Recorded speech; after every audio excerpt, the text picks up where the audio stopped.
Lyra opened her eyes to the sound of distant thunder. She knew it was not thunder. Thunder came from storms, and there were no storms in the Crystal Valley today.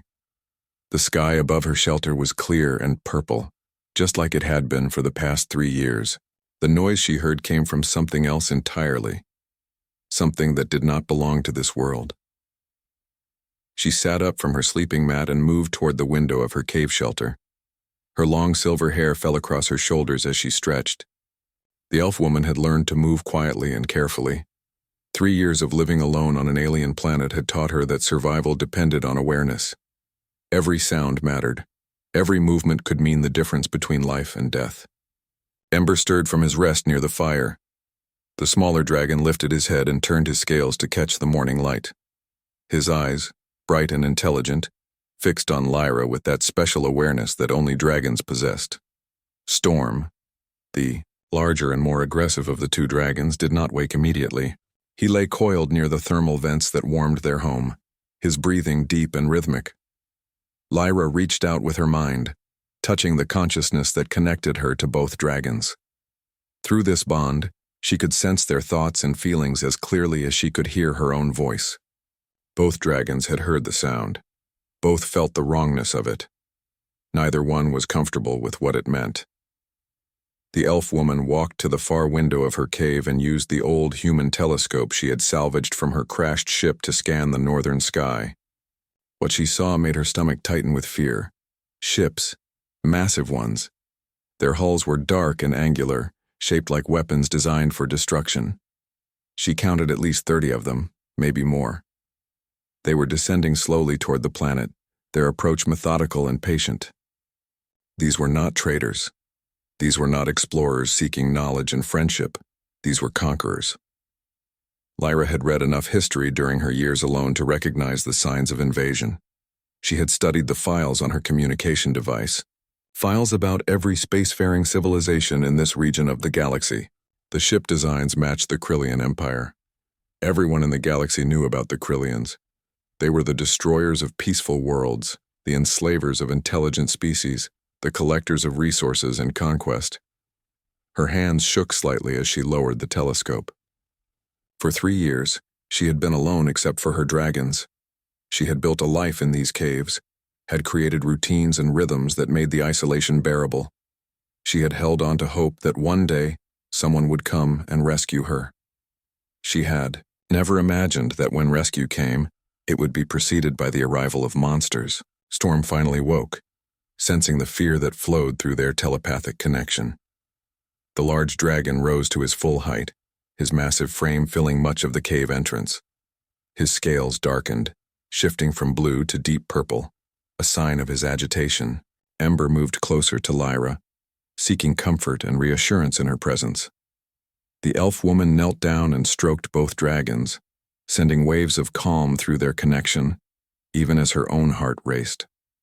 She had learned in her 3 years of solitude that animals could sense human fear. If she allowed her panic to overwhelm her, her dragons would panic too. They needed her to be strong. They needed her to be a leader. She stood and moved quickly through the cave, heading toward the chamber where she had established her communication station. The room was small, filled with salvaged equipment from her crashed ship. Banks of old computers lined the walls, powered by the geothermal energy source she had discovered beneath the caves. Maps of the planet covered one wall, marked with locations she had explored and resources she had documented. At the center of the room sat her most valuable possession, the transmitter that had survived the crash. It was damaged and old, designed for ships rather than ground stations, but it still worked. She had tested it only once in 3 years, sending a simple signal into the void, hoping someone might hear it. No one had responded. She had learned not to waste the limited power it required. Now, looking at the approaching ships, she realized that one more test might be necessary. If the Krillians found her, if they discovered her shelter and her dragons, there would be no escape. She had no weapons powerful enough to fight warships. She had no allies in this part of space. Her only chance lay in reaching someone else, anyone else, who might be willing to help. But who would help? The galaxy was vast and full of species that cared only for their own survival. The elf woman had no military backing, no political power, no resources worth saving. She was just one being, lost on a hostile world with two dragons that, while magnificent and fierce, could not stand against an invasion fleet. Still, she had to try. Lyra sat down at the communication console and began to work. Her fingers moved across the old keyboard, accessing the files she had saved during her time alone. She compiled information about the Krillian ships, their approach vector, their likely landing zones. She added data about the planet itself, information that might be valuable to someone who knew how to use it. The crystal formations beneath the mountains contained rare minerals. The thermal vents could provide unlimited energy. The planet itself was a prize worth fighting for. She wrote a message in the standard trade language that was used across the galaxy. She kept it simple and clear, the way humans from Earth were known to prefer. The humans were an unusual species, according to the files. They were aggressive and territorial, but also honorable in their own way. They had a reputation for helping others against impossible odds. They seemed to have a strange belief that courage and determination could overcome superior numbers and technology. The message took hours to encode and prepare. Lyra had to be careful about the frequency she used, careful about the direction of the signal. If the Krillians detected her transmission, they would find her location immediately. But if she did not transmit, if she stayed silent, then she was simply waiting to be discovered anyway. By the time she had finished preparing the message, the sun had moved significantly across the sky. Lyra stood and walked back to the window to check on the approaching ships. They had descended lower now, and she could make out more details through the telescope. At least 40 of them now, arranged in a formation that suggested a complete invasion force. Transport ships for troops, weapons platforms for orbital bombardment, command vessels for coordinating the assault. She looked back at Ember and Storm. The dragons had followed her to the communication chamber and now rested on either side of the doorway. They seemed to sense the gravity of what was happening. Their usually playful energy was replaced by a solemn watchfulness. They had bonded with her completely in the 3 years since they hatched. Where she went, they would go. What she faced, they would face with her. The elf woman took a deep breath and made her decision. She returned to the console and began the process of launching her message into space. The transmitter hummed to life, drawing power from the geothermal system. The signal rose up and away, from the planet, traveling at the speed of light toward the vast emptiness beyond the atmosphere. She had no way of knowing if anyone would receive it. She had no way of knowing if help would come in time. But she had done something. She had refused to accept her fate passively. She had acted with the small agency she possessed. That would have to be enough. As the transmission completed, Lyra felt a strange sense of peace settle over her. The fear was still there underlying everything, but it was no longer paralyzing. She moved back to the window and watched the approaching ships with clearer eyes. They would arrive tomorrow, perhaps the day after. When they did, she and her dragons would be ready. They would hide in the deepest parts of the caves. They would survive. They would wait. And if help was coming, if anyone had received her message and chosen to respond, then perhaps survival would lead to something more than just hiding. Perhaps it would lead to resistance. Perhaps it would lead to hope. Lyra turned away from the window and began gathering supplies, moving with purpose and determination through her cave home. Ember and Storm followed her every movement, their loyalty and love filling her with strength. Whatever came next, they would face it together. That was all that mattered. The night was long and cold despite the warmth of the thermal vents. Lyra did not sleep. She sat in her communication chamber, monitoring the position of the Krillian ships as they settled into orbit around the planet. The sensors she had assembled from salvaged parts gave her basic information about their movements, but not much detail. She could see that they were establishing a perimeter, positioning their vessels for maximum control of the airspace. Beside her, Ember dozed fitfully, his scales occasionally flickering with nervous energy. Storm stood watch at the entrance to the chamber, his large frame silhouetted against the faint glow of the crystals that lined the cave walls. The dragons could feel Lyra's tension through their connection, and it kept them alert as well. The elf woman had made a list of everything she needed to do. First, she would move her most essential supplies deeper into the cave system. She had discovered passages that led far underground, places where thermal vents created warm chambers and underground rivers provided water. If necessary, she could live there indefinitely. The Krillians would have a very difficult time finding her in such depths. Second, she would gather all of her salvaged technology and bring it with her. The transmitter was the most important piece, but she also had sensors, communication devices, and data storage units. If she was forced to flee, she could not leave these things behind for the Krillians to find and study.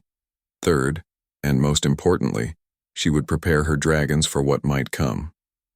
Ember and Storm were fierce creatures, but they were also young. They had never faced true combat. They had never encountered enemies besides the occasional predator from the planet's wildlife. She would need to help them understand what was coming and prepare them mentally for conflict if it became necessary. As dawn broke over the Crystal Valley, Lyra finally allowed herself a few hours of rest. She slept in the warm chamber with her dragons, their body heat mixing with the thermal vents to create a comfortable cocoon of safety. But even in sleep, her mind remained alert, ready to wake at the first sign of danger. When she opened her eyes again, the morning was well advanced. Ember was already awake and moving around, his restless energy making the small cave feel even smaller. Storm remained coiled in his preferred corner, but his eyes were open and watching. Lyra stood and began the work she had planned. She gathered supplies methodically, creating packs that she could carry with her if needed.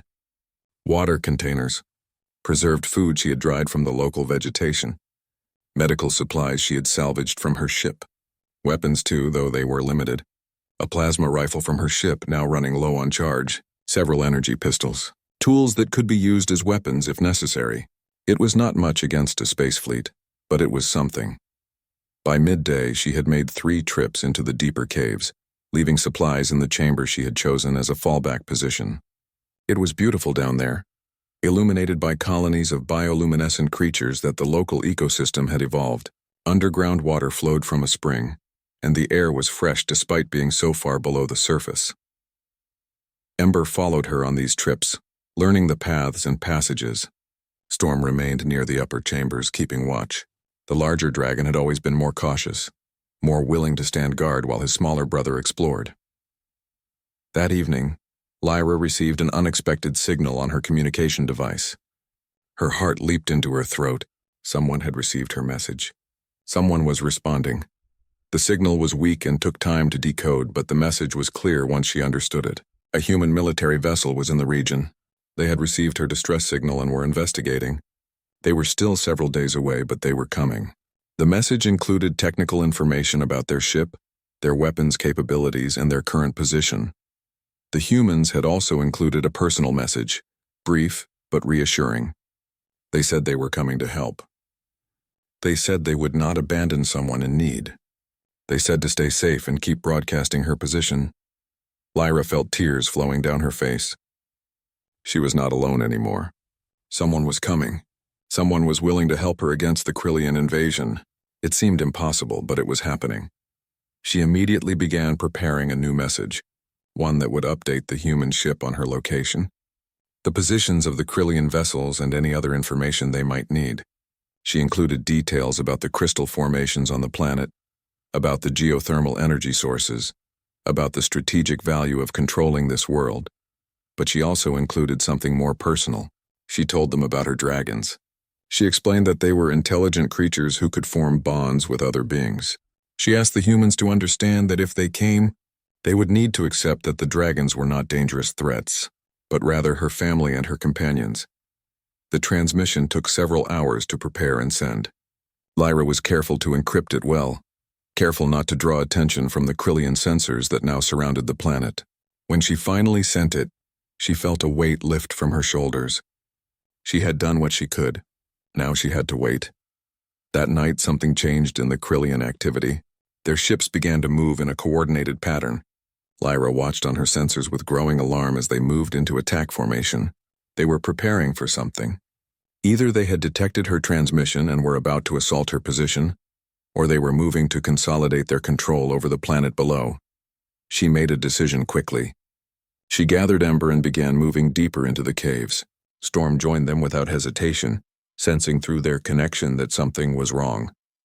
The elf woman led her dragons down into the depths, moving as quickly as she safely could through the narrow passages. Behind them, the sound of the Krillian attack began. Orbital weapons struck the surface above, creating explosions that sent tremors through the earth. Dust fell from the ceiling of the caves as the bombardment continued. The Krillians were not attacking her location specifically. They were attacking the planet, establishing their control, destroying anything that might resist them. Lyra and her dragons reached the deep chamber as the tremors increased. The water from the underground spring rippled and splashed. The bioluminescent creatures on the walls flickered with alarm before settling back into their natural rhythm. The elf woman held her dragons close, feeling their fear through their connection. She sent them waves of calm and assurance. She told them that they were safe. She told them that help was coming. She told them that they would survive this. She did not know if she was telling them the truth, but she knew that if she did not believe it, neither would they. So she held them in the darkness, listening to the distant sounds of destruction above, and she believed with all her heart that rescue was on its way. She believed that the humans would arrive in time. She believed that her dragons would live to see freedom. And in that moment of darkness and fear, surrounded by the bioluminescent creatures of an alien world, Lyra found her strength. She was not broken. She was not defeated. She was an elf woman with 2 dragons, and she would fight for her survival and theirs with every bit of determination she possessed. The bombardment lasted through the night and into the next day. Lyra remained in the deep chamber with her dragons, tracking the sounds of destruction echoing through the cave system. The tremors became less frequent as time passed, suggesting that the Krillian attack was reaching its conclusion. They had done what they needed to do. They had softened the planet's defenses and prepared for ground forces. Ember rested against Lyra's side, his breathing deep and steady. The smaller dragon had calmed after the initial panic, finding reassurance in her presence. Storm paced the chamber periodically, unable to remain still despite the danger. The larger dragon's nature made inactivity difficult for him, especially when he sensed that threats surrounded them. Lyra used her portable communication device to monitor what was happening above. The signals were weak at this depth, but she was still able to receive basic data. The Krillian landing shuttles were beginning their descent to the surface. Thousands of troops, armored vehicles, construction equipment to begin establishing their bases. This was not a raid or a quick conquest. This was a full occupation. She thought about the human ship approaching the system. According to the timing data from their last message, they were still at least 2 days away. 2 days was a very long time when measured against the advancement of a military invasion. The Krillians would establish secure positions on the planet within that time frame. They would have fortified bases, orbital defenses, and complete control of the situation by the time the humans arrived. It was possible that the humans would see the situation and choose not to engage. A single human warship against an entire Krillian invasion fleet would be a one-sided battle. It would be logical for them to retreat, to preserve their vessel and their crew.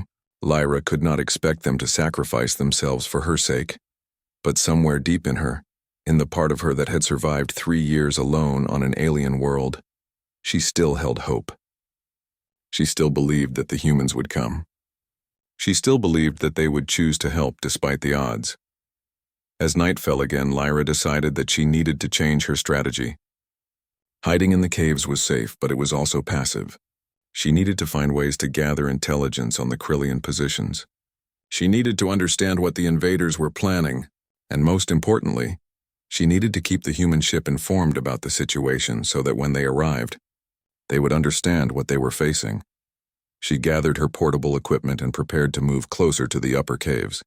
Ember and Storm followed her without question. They had learned to trust her decisions even when those decisions led them into danger. The bond between them was strong enough that they moved as one organism, 3 beings acting with a single purpose. The ascent through the caves took time. Lyra moved carefully, listening at each passage for sounds of Krillian activity. The invaders had established at least 2 landing zones that she could detect. The closest one was only a few kilometers from her cave system. She could hear the sounds of their activity even in the upper chambers, the rumble of heavy equipment and the voices of thousands of soldiers. When she reached a chamber with a view of the outside, Lyra used her salvage telescope to observe the Krillian operations. What she saw confirmed her fears.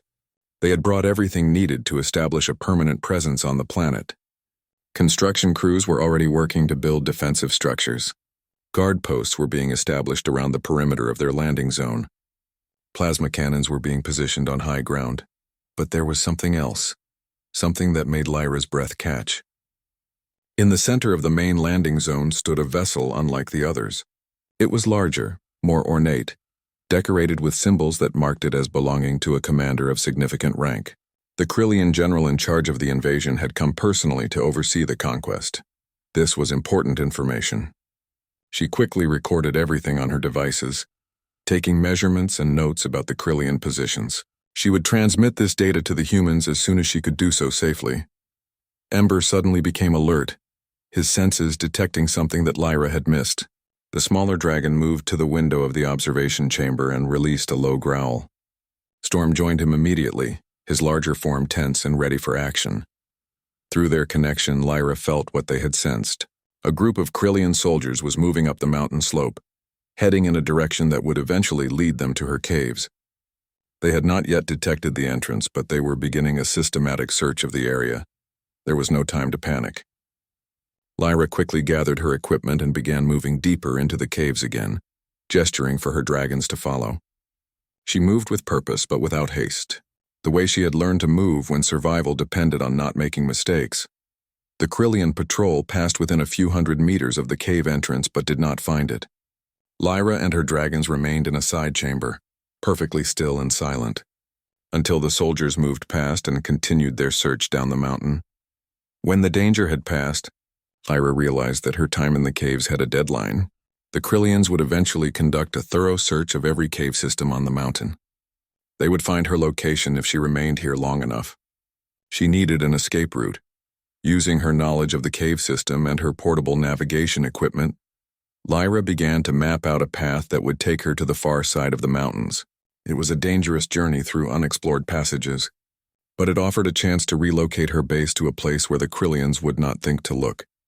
She brought her dragons to the starting point of this new route and prepared to begin the journey. But before she did, she sent another message to the human ship. She included all her intelligence about the Krillian positions, the commander's presence, and the timeline of the invasion. She added a personal note asking them to hurry.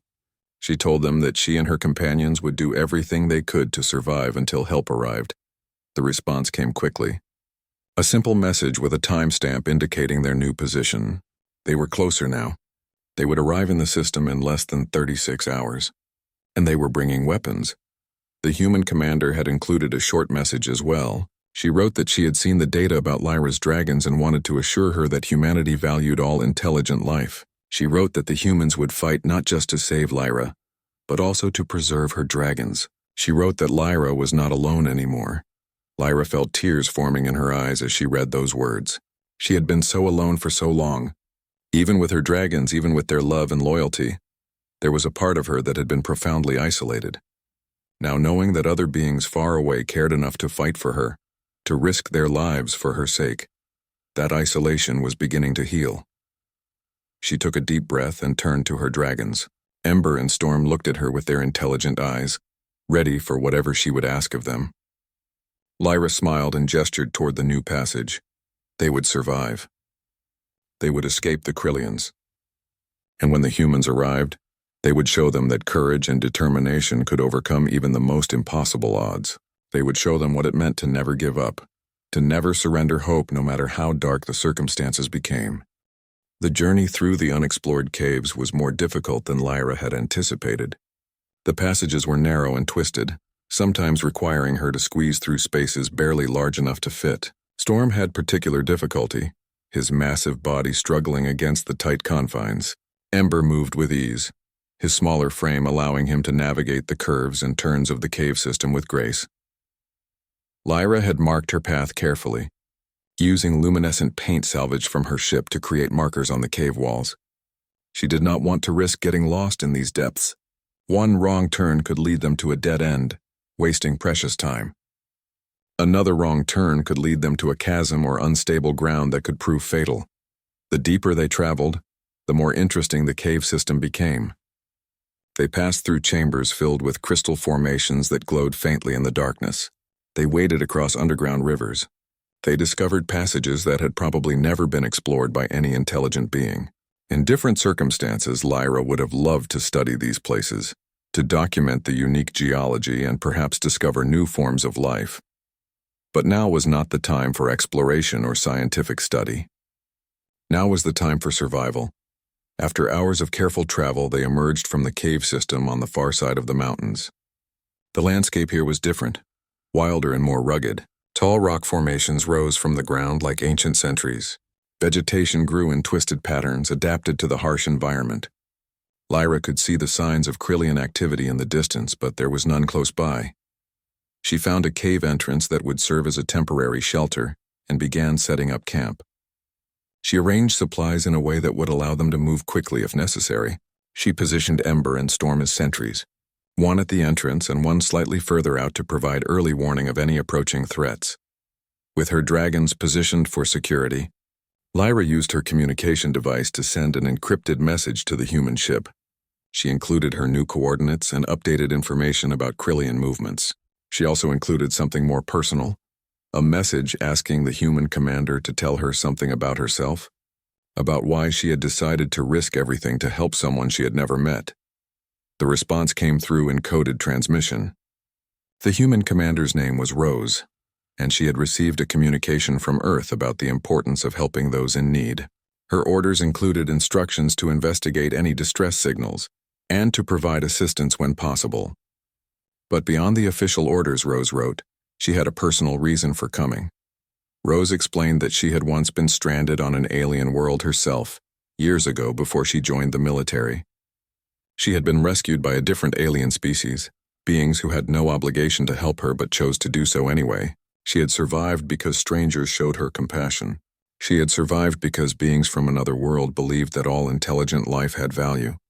She was coming to Lyra because she wanted to repay that debt, to extend to someone else the same kindness that had been extended to her. Reading Rose's message, Lyra felt something shift inside her. The universe suddenly seemed less cold and hostile. There were beings out there, beings from different worlds and different species who believed in helping each other. There were beings who would risk their lives for strangers because they believed it was the right thing to do. Humanity, it seemed, possessed something rare and precious, the ability to extend compassion across the boundaries of species and origin. Lyra responded with her own message, telling Rose about her dragons, about how they had become her family and her reason to keep fighting. She asked Rose if her people could accept the dragons, could understand that they were not threats but intelligent beings deserving of respect and protection. Rose's response was immediate and clear. She wrote that humans had learned from their mistakes in the past. They had made war on innocent beings and then learned to regret it. They had begun to understand that diversity was a strength, not a threat. She wrote that Lyra's dragons would be welcomed and protected. They would be treated as members of a new family, a family that stretched across species and worlds. The comfort this brought was immeasurable. Lyra had been so afraid that her dragons would be seen as strange or dangerous, that the humans would demand that she abandon them or face being turned away. But Rose's promise gave her hope. It suggested that this rescue would not be a return to isolation, but rather the beginning of a true connection with other beings. As night fell, Lyra rested against Ember while Storm kept watch. The smaller dragon purred in that low, rumbling way that indicated contentment and safety. Through their connection, Lyra could feel her dragon's emotions. They were afraid, yes, but they were also hopeful. They believed in her leadership. They believed that she would guide them to safety. Around midnight, alarms on Lyra's equipment began to sound. The Krillian ships were detecting something on their sensors. The human vessel had entered the system and was approaching at high speed. The Krillians began activating their defensive systems, preparing their weapons for engagement. Lyra increased the sensitivity on her sensors, watching as the space around the planet became a battleground. The human ship was small compared to the Krillian vessels, but it moved with a speed and agility that was impressive. It began attacking the Krillian position, targeting their orbital weapons and their command vessels. The battle was beginning. And for the first time, Lyra realized something crucial. She had been so focused on survival. that she had not fully understood what would happen when the humans arrived. The battle would be fierce and violent. There was no guarantee that the humans would win. If the Krillians defeated the human ship, then Lyra's hope would die with it. She moved to the cave entrance and looked out at the night sky. She could see flashes of weapon fire, distant lights that represented enormous explosions happening far above. She could see the human ship, smaller than any of the Krillian vessels but moving with a precision and purpose that was breathtaking. Behind her, Ember and Storm had come to look as well. The dragons watched the sky with fascination and concern. They felt Lyra's worry through their connection but also her determination. She was still fighting. She had not given up even when facing odds that seemed impossible. Lyra made a decision. She would not simply wait for rescue. She would do everything she could to help. She began reviewing her notes about the Krillian positions, looking for weaknesses, for vulnerabilities that the human ship could exploit. She sent encrypted messages to Rose, providing real-time intelligence about Krillian movements and positioning. The battle raged above the planet for hours. The human ship took damage and continued fighting. The Krillian vessels suffered losses and regrouped. It was not a quick or easy conflict. It was a demonstration of two different ways of waging war. The Krillians relied on overwhelming force and superior numbers. The humans relied on skill, coordination, and an unwillingness to surrender. As dawn broke over the alien world, the tide of battle began to shift. The human ship had managed to destroy 3 Krillian vessels. The remaining Krillian ships were pulling back, regrouping at a greater distance. The humans were pressing their advantage, continuing to attack even as they accumulated damage. Lyra watched with her heart pounding in her chest.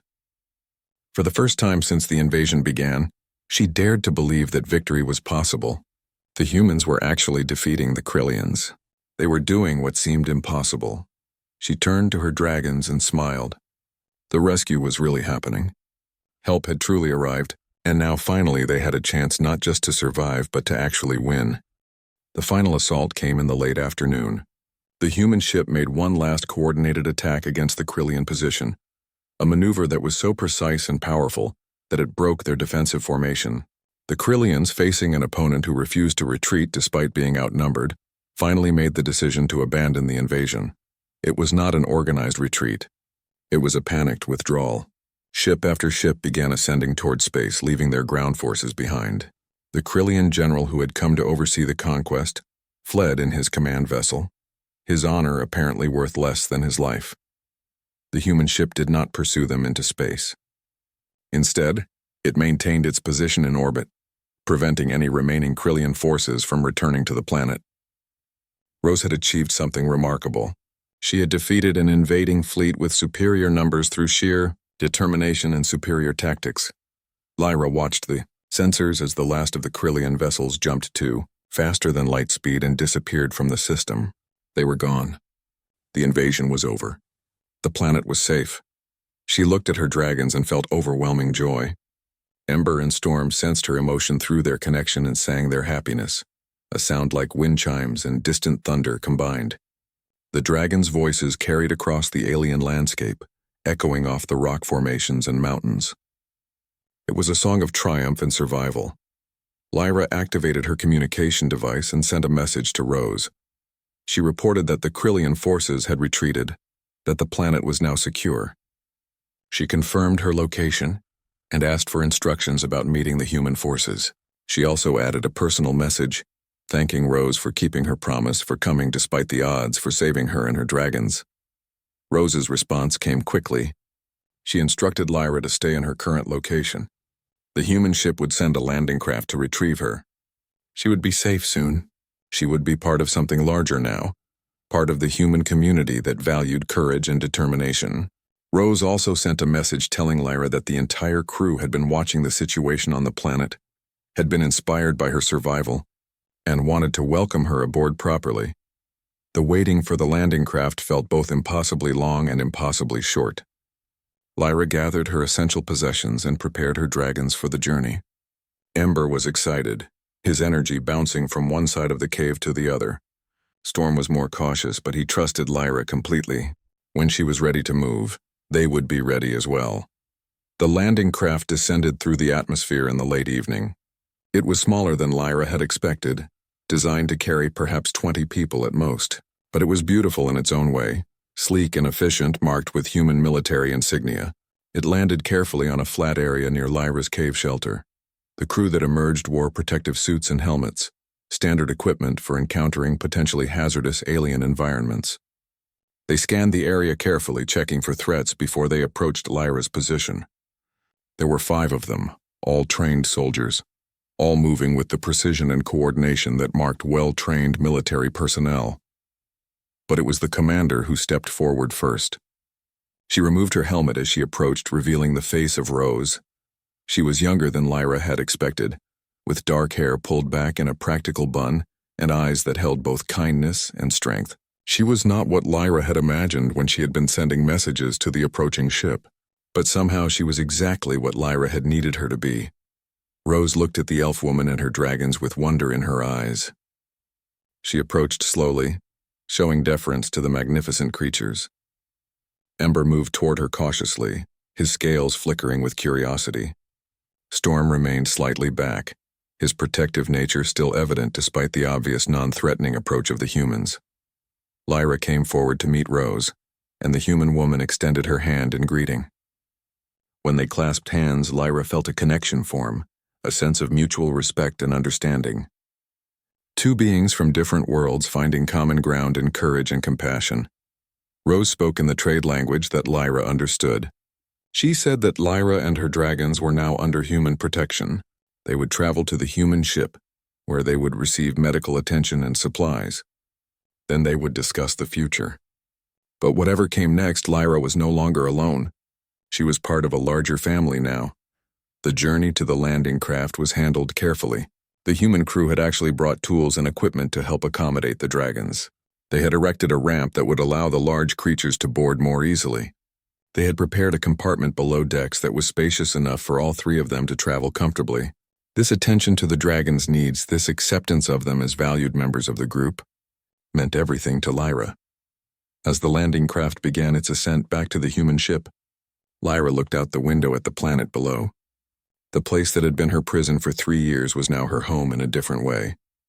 It was a home she was choosing to leave, but she would carry its memory with her always. The crystal valleys, the underground rivers, the bioluminescent creatures in the deep caves, the survival that had shaped her into the person she was now. The human ship was massive compared to the landing craft.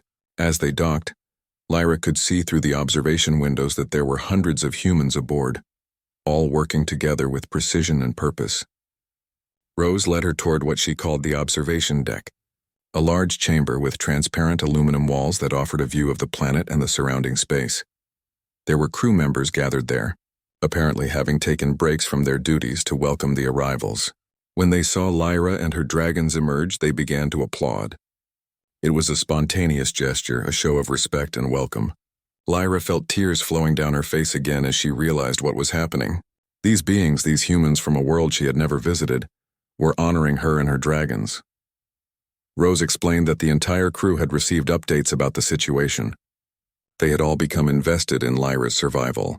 Her courage in broadcasting the distress signal, in surviving 3 years alone, in keeping her dragons safe, had inspired them all. They wanted to express their respect for what she had endured and accomplished. Over the following days, Lyra was examined by human medical personnel. She was given medical treatment for minor injuries she had sustained during her time alone. Ember and Storm were examined by veterinary specialists who determined that the dragons were in excellent health, well cared for despite the harsh environment. But more importantly, conversations began about the future. Rose explained that the human military would be establishing a permanent presence on the planet. They would help rebuild any structures damaged during the invasion. They would conduct further scientific exploration. And they would welcome Lyra's expertise and knowledge about the world where she had survived for 3 years. Rose also explained that Lyra and her dragons would have choices. They could remain on the planet and work with the human research teams. They could travel to Earth, to humanity's homeworld. They could continue to serve in the human military and other capacities. Whatever Lyra chose, the humans would support her decision. On the final day aboard the ship, Lyra stood in the observation deck with Rose, looking at the planet below. The elf woman reflected on everything that had happened. She had arrived on this world as a crash survivor, desperate and alone. She had faced an impossible invasion with nothing but her intelligence and determination. She had reached out to strangers in the darkness and found hope in their response. She had learned that the universe was not empty of compassion. There were beings out there, beings from different worlds and different species who would choose courage over comfort, who would choose to help others despite impossible odds. The humans had shown her something precious. They had shown her that intelligent life, when at its best, could be noble and good and fundamentally decent. Lyra turned to Rose and smiled. She told the human commander that she had made her decision. She and her dragons would travel to Earth. They would learn about humanity and share what they had learned with the wider galaxy. They would become ambassadors of what was possible when different species chose to work together instead of against each other. Rose embraced her, and Lyra felt a sense of belonging that had been absent for 3 long years. She looked at Ember and Storm, her dragons, her family, her companions through survival and struggle. They looked back at her with love and trust, ready to follow her anywhere, ready to face any future that might come next. The journey to Earth would be long and full of new experiences. But Lyra was no longer afraid. She had survived being stranded on an alien world. She had survived an invasion. She had survived loneliness and despair. Whatever came next, she could face it with the knowledge that she was no longer alone, that there were beings throughout the galaxy who cared about her and about the precious life of her dragons. As the human ship set its course away from the planet, toward the distant sun that would eventually bring them to humanity's homeworld, Lyra placed her hands on the observation window and whispered a quiet, "Thank you to the universe for bringing Rose and her crew into her life."